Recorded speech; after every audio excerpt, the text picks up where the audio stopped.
짐승의 말을 알아듣는 아이, 공주님의 다리를 구하러 가다. 구독과 좋아요 눌러주세요. 옛날 어느 깊은 산골 마을에 짐승의 말을 알아들을 줄 아는 기이한 아이가 살고 있었습니다. 사람들은 그 아이를 신기하게 여기면서도 한편으로는 두려워했습니다. 들판을 지나가다 새가 울면 아이는 그 뜻을 알아듣고, 숲길을 걷다가 다람쥐가 제잘거리면 그 속사정을 훤히 아는 듯 미소를 지었기 때문입니다. 그러나 아이는 그 재주를 함부로 드러내지 않았습니다. 가난한 어머니와 단둘이 살며, 새벽이면 산에 올라 나무를 캐고, 저녁이면 지게에 나무를 저 나르며 성실히 살아갈 뿐이었습니다. 아이에게 세상에서 가장 소중한 사람은 오직 어머니 한 분뿐이었습니다. 그런데 어느 해의 늦가을, 어머니가 깊은 병에 걸리고 말았습니다. 처음에는 감기려니 하고 넘겼지만 날이 갈수록 기침은 더욱 거칠어졌고 얼굴은 초췌해졌으며 밤마다 몸을 뒤척이며 신음하는 날이 늘어갔습니다. 마을 의원을 불러 침도 놓아 보고 약도 지어 먹였으나 아무 소용이 없었습니다. 이웃 마을에서 좋다는 약재를 구해 다려 먹여도 마찬가지였습니다. 어머니는 애써 웃으며 말했습니다. 얘야, 나는 괜찮다. 괜히 애쓰지 말고 내 곁에만 있어다오. 하지만 아이는 어머니의 목소리 끝에 깃든 힘없는 떨림을 들을 수 있었습니다. 이대로 두면 어머니를 잃게 될지도 모른다는 불안이 날이 갈수록 아이의 가슴을 짓눌렀습니다. 어머니, 제가 꼭 약을 구해오겠습니다. 세상 어디엔가 어머니를 낫게 할 약이 있을 거예요. 어머니는 마른 손으로 아이의 손등을 쓰다듬으며 겨우 말했습니다. 깊은 산은 위험하다. 혼자 가지 마라. 하지만 아이는 고개를 저었습니다. 어머니를 살릴 수만 있다면 무서운 건 없습니다. 꼭 살아서, 아니 꼭 약을 구해서 돌아오겠습니다. 다음날 새벽, 아직 안개가 마을을 덮고 있을 때 아이는 조그만 주머니 하나를 허리에 차고 홀로 산길에 올랐습니다. 아이가 들어간 산은 평소 나무하러 다니던 곳과는 전혀 달랐습니다. 골은 깊고 숲은 짙어 한낮에도 저녁처럼 어두웠습니다. 나무십 사이로 스며드는 햇빛은 가늘고 희미했고 바람이 불 때마다 숲 전체가 낮게 웅성거리는 듯했습니다. 아이는 걸음을 멈출 때마다 귀를 기울였습니다. 혹시 산짐승들이 귀한 약초의 행방을 이야기하고 있을지 몰랐기 때문입니다. 다람쥐는 도토리를 감춘 자리만 걱정했고 토끼는 비냄새가 난다고 수군거렸으며 산새들은 날씨가 차가워진다고 지저귀고 있었습니다. 그러나 정작 어머니의 병을 고칠 약에 대한 말은 좀처럼 들리지 않았습니다. 그렇게 한참 산을 헤매던 중 저 멀리서 까마귀 떼가 시끄럽게 울부짖는 소리가 들려왔습니다. 아이는 걸음을 멈추고 가만히 귀를 기울였습니다. 까마귀들은 흥분한 목소리로 떠들고 있었습니다. 저기 먹을 것이 있다. 살이 많은 고기다. 서둘러라. 늦으면 빼앗긴다. 아침부터 아무것도 먹지 못해 배가 몹시 고팠던 아이는 혹시 산짐승의 사체라도 있나 싶어 까마귀들이 모여든 수풀 쪽으로 향했습니다. 그러나 수풀을 헤치고 들어간 순간 아이의 두 눈은 크게 흔들렸습니다. 그곳에는 짐승이 아니라 한 사내가 칼에 찔려 피를 흘린 채 쓰러져 있었기 때문입니다. 옷은 피에 젖어 있었고 이미 몸은 싸늘하게 식어 있었습니다. 나뭇가지 위 까마귀들은 금방이라도 내려앉을 듯 울어대고 있었고 숲속 공기는 소름 끼치도록 고요했습니다. 아이는 입을 막은 채 뒷걸음질 쳤습니다. 사람이잖아. 가슴이 미친 듯 뛰었습니다. 누가 이런 일을 벌였는지, 범인이 아직 가까이에 숨어 있는 건 아닌지 알 수 없었습니다. 아이는 뒤도 돌아보지 않고 산길을 뛰어 내려왔습니다. 숨은 턱끝까지 차올랐고 다리는 후들거렸지만 멈출 수 없었습니다. 어느새 해는 기울고 붉던 하늘도 서서히 검은 빛으로 물들고 있었습니다. 어둠이 짙어질 무렵 아이는 산깃을 외딴 집 하나를 발견했습니다. 창으로 희미한 불빛이 새어나오고 있었습니다. 아이는 다급히 문을 두드렸습니다. 잠시 후 안에서 중년 여인이 문을 열었습니다. 아이는 숨을 몰아쉬며 말했습니다. 아주머니, 하룻밤만 재워주십시오. 산에서 길을 잃었습니다. 여인은 아이를 위아래로 훑어본 뒤 한숨을 쉬며 문을 열어주었습니다. 들어오너라. 하지만 오늘은 나도 마음이 편치 않구나. 장에 간 남편이 아직 돌아오지 않았어. 벌써 해가 졌는데도 소식이 없으니 무슨 일이 생긴 건 아닌지 걱정이 태산이다. 그 말을 들은 아이는 망설이다가 조심스럽게 입을 열었습니다. 아주머니, 사실 저는 산속에서 이상한 것을 보았습니다. 여인이 깜짝 놀라며 다가왔습니다. 이상한 것이라니 무엇을 보았느냐? 아이는 낮에 수풀 속에서 발견한 시신 이야기를 떨리는 목소리로 들려주었습니다. 여인의 얼굴은 순식간에 새파랗게 질렸습니다. 어서 가보자. 지금 당장 가보자꾸나. 여인은 횃불을 들고 앞장섰고 아이는 마지못해 다시 어두운 산길을 따라 올라갔습니다. 한밤중에 사는 낮보다 더욱 음산했습니다. 횃불 불빛은 바람에 흔들렸고 그림자는 나무 사이로 길게 일렁였습니다. 마침내 그들이 낮에 시신이 있던 수풀에 도착했을 때 여인은 횃불을 가까이 들이밀고 쓰러진 사내의 얼굴을 확인했습니다. 그리고는 갑자기 땅을 치며 통곡했습니다. 아이고, 이 사람이 내 남편이구나. 그런데 다음 순간 여인은 눈물을 닦더니 매서운 눈빛으로 아이를 노려보았습니다. 내 놈이 죽였지? 내 놈이 내 남편을 죽인 게 틀림없다. 아이는 깜짝 놀라 소리쳤습니다. 아닙니다. 저는 아닙니다. 저는 낮에 우연히 보았을 뿐입니다. 여인은 조금도 들으려 하지 않았습니다. 아니긴 뭐가 아니냐? 내가 아니면 누가 이 산골에 여기 있겠느냐? 이 살인자야. 결국 여인은 아이를 붙잡아 이튿날 새벽 곧장 관가로 끌고 갔습니다. 관아 마당에는 차가운 공기가 감돌고 있었습니다. 원님은 높은 자리에서 아이를 내려다보며 엄하게 물었습니다. 내가 사람을 죽였느냐? 아이는 무릎을 꿇은 채 필사적으로 고개를 저었습니다. 저희는 결단코 죽이지 않았습니다. 어머니의 병을 고칠 약을 찾으러 산에 들어갔다가 까마귀들이 먹을 것이 있다고 떠드는 소리를 듣고 그곳에 갔을 뿐입니다. 원님은 눈썹을 치켜 올렸습니다. 까마귀의 말을 들었다고? 소인은 짐승의 말을 알아듣습니다.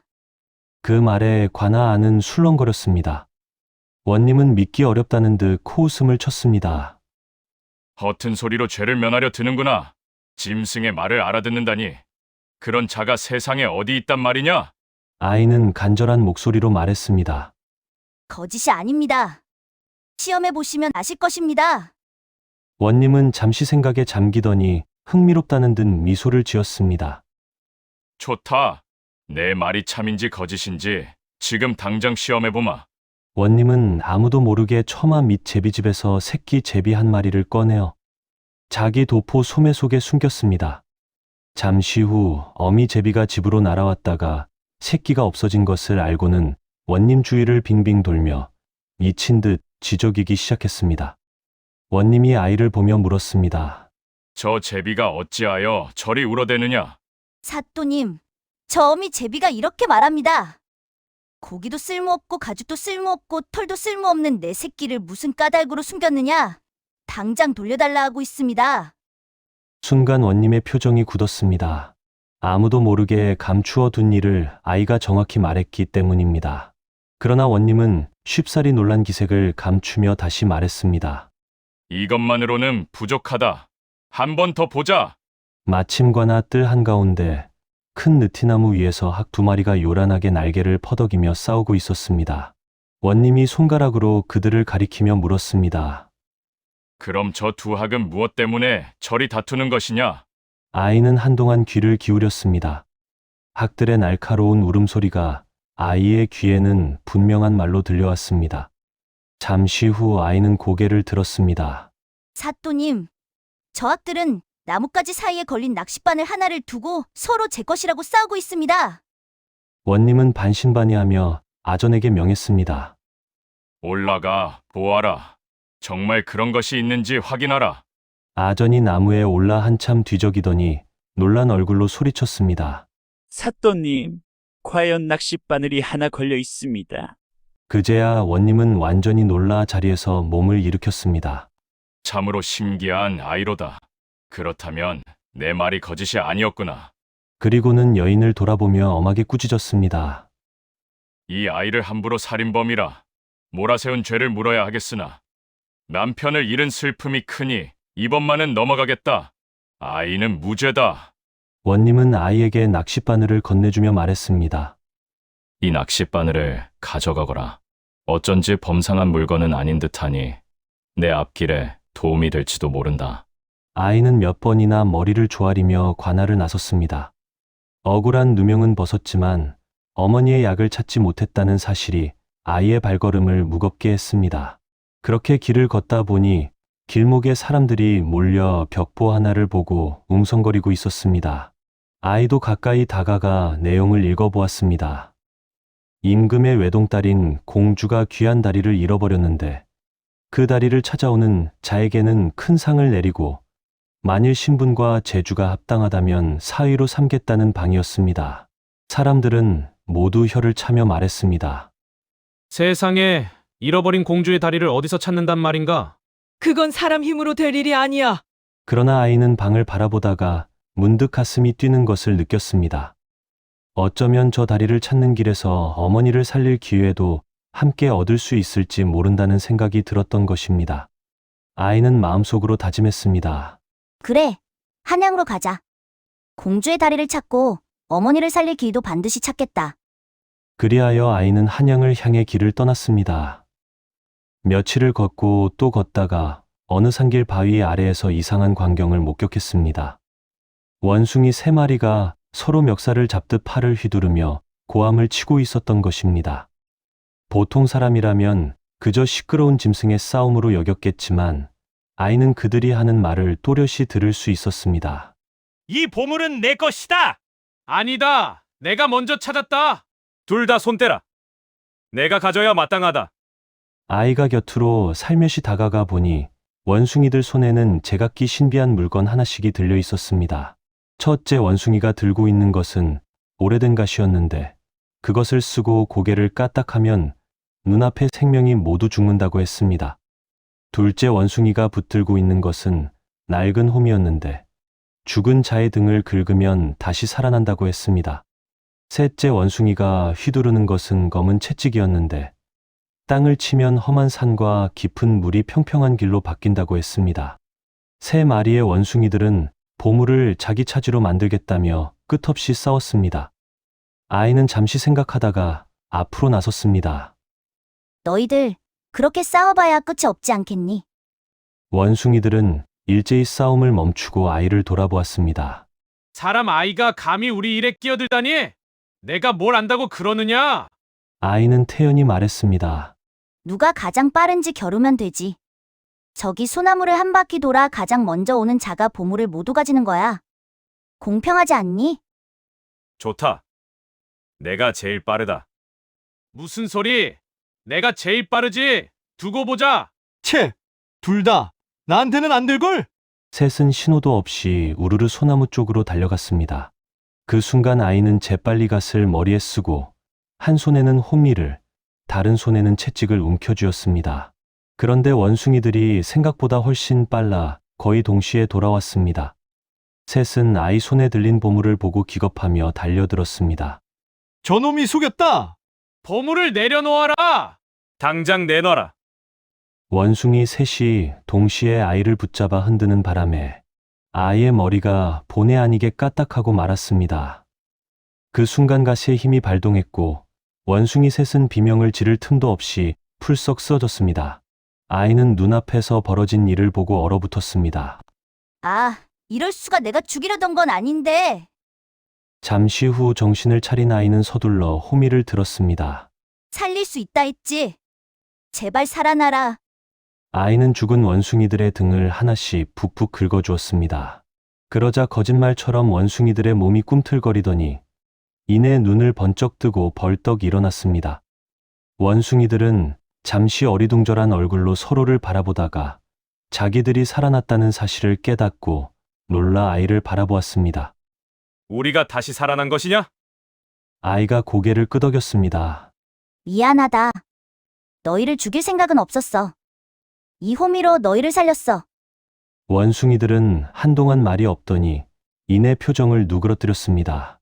사람 아이, 내가 우리를 속이긴 했어도 살려준 것도 너다. 우리가 이 보물을 가지고 있으면 또 싸움만 날 것이다. 그리하여 원숭이 셋은 보물 3가지를 모두 아이에게 내주었습니다. 아이는 연거푸 절을 하며 말했습니다. 고맙다. 이 보물들을 함부로 쓰지 않겠다. 보물을 얻은 아이는 다시 길을 재촉했습니다. 얼마 후 깊고 넓은 연못 하나가 앞을 가로막았습니다. 물빛은 짙푸르고 바람이 스치면 수면 위로 잔물결이 둥글게 퍼졌습니다. 아이는 문득 원님에게 받은 낚싯바늘이 떠올랐습니다. 혹시나 하는 마음으로 실도 없이 그 낚싯바늘을 연못에 들이었는데 놀랍게도 금세 물속에서 거센 파문이 일더니 거대한 잉어 한 마리가 튀어 올랐습니다. 아이는 간신히 잉어를 끌어올렸습니다. 그런데 잉어는 비늘이 햇빛을 받아 붉고 푸르게 빛날 만큼 예사롭지 않았습니다. 아이는 잉어의 눈을 바라보다가 차마 죽일 수 없어 중얼거렸습니다. 이렇게 큰 고기면 당장 배는 부르겠지만 너도 목숨이 있지. 가거라. 아이가 잉어를 연못에 놓아주자 물결이 크게 출렁이더니 잉어가 순식간에 사람의 모습으로 변했습니다. 전고 고운 사내가 연못 위에 서서 공손히 절했습니다. 은혜를 입었습니다. 저는 용궁의 사람입니다. 목숨을 살려주신 은혜를 어찌 갚아야 할지 모르겠습니다. 아이는 놀라 말문이 막혔습니다. 사내는 다시 말했습니다. 저를 따라오십시오. 용왕님께서도 이 은혜를 반드시 갚고자 하실 것입니다. 아이 앞에는 깊은 연못뿐이었지만 아이는 문득 원숭이에게 받은 채찍을 떠올렸습니다. 그는 채찍으로 수면을 힘껏 내리쳤습니다. 그러자 놀랍게도 연못에 물이 좌우로 갈라지며 한가운데 평평한 길이 열렸습니다. 물벽은 산처럼 치솟아 넘실거렸고 그 길 끝에는 푸른 빛으로 빛나는 웅장한 궁전이 모습을 드러냈습니다. 사내가 미소 지으며 말했습니다. 저곳이 용궁입니다. 아이는 놀람을 감추지 못한 채 물길 사이를 따라 걸어 들어갔습니다. 용궁은 사람, 세상의 궁궐과는 비교할 수 없을 만큼 화려했습니다. 기둥마다 구슬이 박혀 있었고 천장에는 빛나는 진주등이 주렁주렁 달려 있었습니다. 벽마다 산호와 비취가 장식되어 있었고 바닥은 맑은 옥처럼 반짝였습니다. 용왕은 아이가 들어오자 반갑게 맞아주었습니다. 귀한 손님이 오셨구나. 내 자식의 목숨을 살려주었으니 그 은혜가 크도다. 알고 보니 아이가 놓아준 잉어는 용왕의 아들이었습니다. 용왕은 성대한 잔치를 베풀어 아이를 대접했습니다. 물고기 떼가 음악에 맞춰 춤을 추고 조개와 거북들이 진귀한 음식을 날랐습니다. 그러나 잔치가 끝날 무렵 용왕의 얼굴에 짙은 그늘이 드리웠습니다. 사실 내게는 한 가지 큰 한이 있다. 용왕은 떨리는 목소리로 말했습니다. 내 딸이 오래전에 목숨을 잃었는데 아직도 잊지 못하고 있다. 그대가 가진 그 홈이라면 혹시 내 딸도 살릴 수 있겠는가? 아이는 잠시 망설였으나 이내 고개를 끄덕였습니다. 해보겠습니다. 살릴 수만 있다면 저도 기쁘겠습니다. 용왕은 아이를 깊은 정각 안으로 데려갔습니다. 그곳에는 비단 이불에 곱게 누운 용녀가 마치 잠든 사람처럼 고요히 누워 있었습니다. 아이는 호미를 들고 조심스레 용녀의 등을 긁었습니다. 1번, 2번, 3번. 잠시 정막이 흔 뒤 용녀의 손끝이 미세하게 떨렸습니다. 이어 창백하던 얼굴에 혈색이 돌기 시작하더니 마침내 용녀가 길게 숨을 들이쉬며 눈을 떴습니다. 여기가 어디입니까? 용왕은 그대로 달려가 딸을 끌어안고 눈물을 흘렸습니다. 딸아, 내 딸아, 드디어 살아났구나. 용궁은 삽시간에 환호와 기쁨으로 가득 찼습니다. 용왕은 아이 앞에 무릎이라도 꿇을 듯 감격하며 말했습니다. 무엇이든 말하라. 너의 소원이 무엇이든 들어주겠다. 아이는 조금도 망설이지 않고 대답했습니다. 저는 임금님의 공주께서 잃어버린 다리를 찾아 한양으로 가야 합니다. 그리고 무엇보다 고향에 계신 병든 어머니를 살리고 싶습니다. 용왕은 인자하게 웃으며 고개를 끄덕였습니다. 내 자네의 효심에 감동했네. 여기 수많은 다리가 가득 들어있는 신비한 궤를 줄 테니 이 안에서 공주의 다리를 찾게나. 그리고 자네 어머니를 위해 용궁의 영약도 함께 내어주겠네. 그러나 용왕은 10살 남짓한 아이의 가냘픈 체구를 가만히 내려다보더니 걱정스러운 어조로 다시 입을 열었습니다. 하지만 의인이시여, 지금 그 어린 나이에 이런 엄청난 보물들을 지니고 지상으로 나가면 모진 풍파를 겪고 큰 화를 당할까 염려스럽네. 그러니 내 제안을 하나 듣겠는가? 인간 세상의 시간과 이곳 용궁의 시간은 다르게 흐른다네. 아이가 눈을 동그랗게 뜨자 용왕이 신비로운 목소리로 속삭였습니다. 이곳 용궁에서의 1년은 지상의 고작 하루에 불과하다네. 그러니 걱정 말고 우리 용궁에 머물며 무예와 학문을 닦아 몸과 마음을 굳건히 키우게나. 자네가 머무는 동안 어머니의 병을 고칠 영약은 내 신하를 시켜 지상으로 먼저 보내드릴 테니 아무 걱정 말게. 아이는 용왕의 깊은 배려에 감복하여 고개를 끄덕였습니다. 그렇게 신비로운 용궁에서의 생활이 시작되었습니다. 용왕의 말대로 용궁의 시간은 기묘하게 흘러갔습니다. 아이는 매일 용궁의 신선한 기운을 마시며 영약을 먹고 무예를 익히고 글을 배웠습니다. 용궁에서 눈이 부시게 흘러간 세월은 무려 10년. 그 사이 10살이던 어린아이는 하루가 다르게 자라나 어느덧 지혜롭고 늠름한 풍채를 지닌 멋진 청년으로 장성했습니다. 마침내 10년의 수련을 마치고 청년이 된 아이가 인사를 올리자 용왕은 대견한 듯 바라보며 배웅했습니다. 이제 때가 되었네. 자네가 용궁에서 10년을 보냈으나 인간 세상은 고작 열흘밖에 지나지 않았을 걸세. 임금이 약속한 20일의 기한이 아직 넉넉히 남아있으니 당당하게 지상으로 올라가 자네의 뜻을 펼치게나. 청년은 용왕이 준 신비한 궤를 품에 안고 물길을 따라 다시 무트로 향했습니다. 눈부신 햇살을 받으며 연못 위로 올라오자 과연 용왕의 말대로 지상은 고작 열흘이 지나 있었고 청년은 늠름한 걸음으로 한양을 향해 거침없이 발걸음을 옮겼습니다. 마침내 청년은 이풍당당한 걸음으로 대궐문을 통과해 임금의 어전 앞에 섰습니다.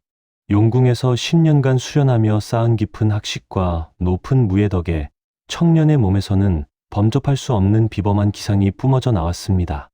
공주는 청년이 가져온 눈부신 가채의 유물을 만져보며 그의 늠름한 모습을 대견하고 흠모 어린 눈빛으로 바라보았습니다. 이것은 정말로 제가 그토록 아끼고 아끼던 제 다리가 틀림없사옵니다. 다신 보지 못할 줄 알고 매일 밤 눈물로 지새웠는데 이리 완벽한 모습으로 제 품에 돌아오다니요. 하지만 용상에 앉아 이 모습을 지켜보던 임금의 눈빛은 차갑게 식어갔습니다. 아무리 풍채가 좋고 공주가 기뻐한들 눈앞에 청년은 족보도 없는 산골짜기 천민 출신이 분명했기 때문입니다. 임금은 미간을 잔뜩 찌푸리며 엄하게 호통을 쳤습니다. 가채 다리를 찾은 공은 가상하다만 감히 천한 대직갱이 같은 놈이 어디서 귀한 무인의 흉내를 내며 가머니설로 공주를 현혹하고 부마의 자리를 탐하려 드느냐? 여봐라. 저 발칙한 놈을 당장 압송하여 저승의 문턱이 보이는 깊은 옥에 가두어라. 임금의 서슬 퍼런 명령에 군사들이 거칠게 달려들어 청년의 양팔을 붙잡았습니다. 억울하게 감옥에 갇힐 위기에 처한 순간 청년의 깊고 단단한 두 눈빛이 차갑게 가라앉았습니다. 청년은 품속에서 원숭이에게 얻은 오래된 갓을 꺼내 재빨리 머리에 썼습니다. 그리고 자신을 억누르는 임금과 군사들을 향해 고개를 강하게 까딱 돌렸습니다. 순간 고함을 지르며 칼을 뽑아들던 포교들과 수십 명의 군사들이 비명 지를 틈도 없이 낙엽처럼 툭툭 바닥으로 쓰러졌습니다. 넓은 대궐 마당이 순식간에 소름 끼치는 차가운 정막으로 뒤덮였습니다. 어찌된 일이냐? 이놈이 무슨 요술을 부린 게냐? 단 한 번의 움직임으로 대궐을 지키던 정에 병사들이 혼절에 쓰러지자 임금의 눈이 휘둥그레졌습니다. 용상에서 벌떡 일어난 임금의 사지가 볼품없이 덜덜 떨리기 시작했습니다. 청년은 갓을 쓴 채 용궁에서 닦은 위엄 있고 거침없는 걸음으로 임금을 향해 똑바로 걸어가 산천을 울리듯 당당하게 따져 물었습니다. 이 일국의 왕이신 임금님께서 어찌 잃어버린 물건을 찾으면 사위로 삼겠다는 만백성 앞에 약속을 손바닥 뒤집듯 어기려 하십니까? 임금은 청년의 압도적인 기상과 매서운 말에 눌려 아무 말도 못하고 얼굴이 새하얗게 질려갈 뿐이었습니다. 이때 옆에서 이 모습을 지켜보던 공주 역시 아버지를 향해 돌아서며 날카롭게 따졌습니다. 아바마마, 나라의 군주께서 만백성에게 공표하신 약속을 이토록 사사로운 욕심과 편견으로 어기신다면 나라의 기강은 어디로 가고 왕실의 채통은 무엇이 되겠습니까? 이 의로운 청년을 사위로 삼지 않으신다면 소녀 또한 궁을 나가 평생 혼인하지 않고 살겠사옵니다. 공주까지 단호하게 등을 돌리며 따지자 임금은 결국 자신의 옹졸함과 잘못을 깨닫고 두 손을 들 수밖에 없었습니다. 네, 내가 잠시 눈이 어두웠구나. 내 말이 맞다. 대국을 이끄는 왕이 되어 신의를 저버릴 순 없지. 약속대로 너를 공주의 배필이자 나라의 부마로 맞아들일 터이니 제발 저 쓰러진 군사들을 살려내다오. 임금의 간곡한 허락과 진심 어린 항복을 받아낸 청년은 머리에서 갓을 벗고 이번에는 품속에서 신비한 호미를 꺼내 들었습니다. 그리고 바닥에 쓰러져 숨이 멎어 있던 군사들에게 다가가 그들의 등을 하나하나 푹푹 긁어주기 시작했습니다. 긁적, 긁적. 그러자 신기하게도 차갑게 식어가던 병사들의 몸에 따스한 온기가 돌더니 흐아하고 깊은 숨을 내쉬며 벌떡벌떡 일어나는 것이 아니겠습니까? 눈앞에서 펼쳐지는 기적 같은 광경에 임금과 공주는 물론 깨어난 군사들까지 모두 청년의 능력과 자비로움에 감격하여 그 앞에 무릎을 꿇었습니다. 그리하여 청년은 마침내 공주와 성대한 혼인을 올리고 나라의 늠름한 부마가 되었습니다. 부마가 된 청년이 가장 먼저 한 일은 고향에 사람을 보내 병든 어머니를 대궐로 모셔오는 일이었습니다. 오랜 병환으로 숨을 헐떡이던 어머니에게 용왕이 준 영약을 정성스레 달여 올리자 어머니의 거친 기침이 씻은 듯 멎고 얼굴에는 보름달 같은 생기가 가득 피어올랐습니다. 어머니, 소자가 약을 구해왔습니다. 이제 아프지 마시고 저와 함께 오래오래 행복하게 사십시다. 오냐, 내 아들아, 내가 결국 늠름하게 장성하여 이 어미를 살렸구나. 부마가 된 청년은 짐승의 말을 알아듣는 기이한 재주와 용궁에서 배운 높은 학문으로 나라의 크고 작은 문제들을 공주와 함께 지혜롭게 해결해 나갔습니다. 숲속 새들과 짐승들이 미리 알려주는 소식을 듣고 가뭄이나 홍수를 예측해 백성들을 구했고 억울한 죄를 지은 이들의 속사정을 귀신같이 알아내어 명판결을 내리기도 했습니다. 원숭이들이 다투다 남겨준 3가지 보물 역시 결코 함부로 쓰지 않았습니다.